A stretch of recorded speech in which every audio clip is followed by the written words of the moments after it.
Why is nobody talking about sneezing with your eyes open? Is it even possible, or just a wild playground rumor?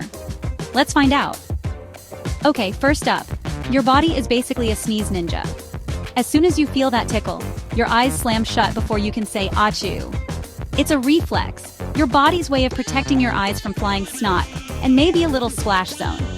But here's the twist. With some serious effort, or a little help from your fingers, you actually can sneeze with your eyes open. And nope, your eyeballs are not going anywhere. That old myth about your eyes popping out? Totally bogus.